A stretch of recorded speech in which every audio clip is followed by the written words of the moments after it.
मीराबाई पाठ का पाठ प्रवेश देखेंगे। कहते हैं, पारिवारिक संतापों से मुक्ति पाने के लिए मीरा घर द्वार छोड़कर वृंदावन में जा बसी थी। वृंदावन क्योंकि श्री कृष्ण की भूमि थी, तो मीराबाई को क्योंकि ससुराल में इतना प्रेम और इतना सम्मान पति की अनुपस्थिति में, पति की मृत्यु के बाद नहीं मिलता था, तो इसलिए मीराबाई ने घर द्वार सब छोड़ दिया, ससुराल छोड़ दिया और वृंदावन में श्री कृष्ण की भूमि में जाकर बस गई और कृष्णमय हो गई। कृष्णमय का मतलब होता है कृष्ण में डूब गई, कृष्ण की भक्ति में डूब गई। इनकी रचनाओं में इनके आराध्य कहीं निर्गुण निराकार ब्रह्म, कहीं सगुण साकार गोपी वल्लभ कृष्ण और कहीं निर्मोही परदेसी जोगी के रूप में संकल्पित किए गए हैं।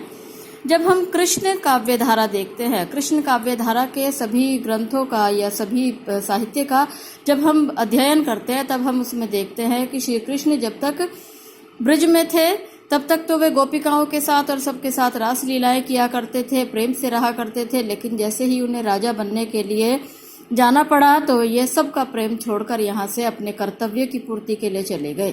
तो ऐसे में सभी जो ब्रजवासी थे, गोपिकाएं थी, वे सभी ने निर्मोही, निर्मोही कहते हैं जिसमें कोई मोह नहीं होता है, तो ये निर्मोही होकर परदेसी जोगी के रूप में चले गए थे। और ये जो मीराबाई हैं, इन्होंने भी, क्योंकि श्री कृष्ण को वे बार बार चाहती थी उनके पास आ जाए, लेकिन श्री कृष्ण साकार रूप में उनके पास नहीं आ पाते थे, तो इसलिए इन्होंने परदेसी जोगी के रूप में इनकी कल्पना की है।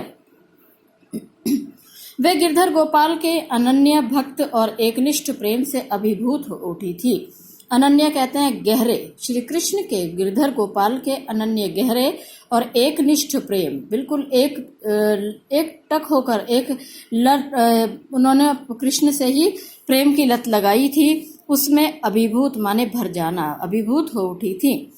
इस पाठ में संकलित दोनों पद, मीराबाई का हम पाठ पढ़ेंगे अभी, तो इसके जो दोनों पद हैं मीरा के इन्हीं आराध्य माने जिसकी आराधना की जाती है, इन्हीं को संबोधित किए गए हैं। मीरा अपने आराध्य से मनुहार करती है। मनुहार का मतलब होता है रिक्वेस्ट करना, निवेदन करना। कहीं तो मीराबाई अपने आराध्य से मनुहार कर रही है, कहीं लाड़ लड़ा रही है और अवसर आने पर उलाहना देना, उलाहना देने का मतलब होता है ताना देना। जिससे हम प्रेम करते हैं उसके मनाते भी हैं, उससे लड़ाई भी करते हैं, उससे लाड़ भी लड़ाते हैं और उसे उलाहना भी देते हैं। श्री कृष्ण को ये ऐसे ही अपना मित्र, अपना सखा, अपना आराध्य, अपना भगवान सब माना करती थी, अपना प्रेमी माना करती थी, अपना पति माना करती थी। तो इसलिए ये श्री कृष्ण के साथ भी ऐसे ही इन्हीं भावनाओं से बातचीत किया करती थी। उनकी क्षमताओं का गुणगान स्मरण करती हैं। उनकी क्षमता माने क्या क्या काबिलियत है, श्री कृष्ण में क्या क्या काबिलियत है, उनका गुणगान करती हैं, उन्हें याद करती हैं और उन्हें उनका कर्तव्य याद दिलाने में जरा भी देर नहीं लगाती थी। जब श्री कृष्ण भूल जाते थे तब वे बार बार उन्हें याद दिलाया करती थी। जैसे जिससे हम प्रेम करते हैं उसके साथ इन सारे भावों का, जो हमने इसमें पढ़ा, इन सारे भावों को हम अक्सर दिखाया करते हैं और जहां दिखता है कि वो अपना कर्तव्य नहीं पूरा कर रहे हैं, उनके कर्तव्यों को भी उन्हें याद दिलाने में देर नहीं लगाते हैं। तो मीराबाई के पाठ में इसमें जो दो पद दिए हैं, इस तरह की कुछ भावनाएं हैं जो आपने इस पाठ प्रवेश में पढ़ी हैं।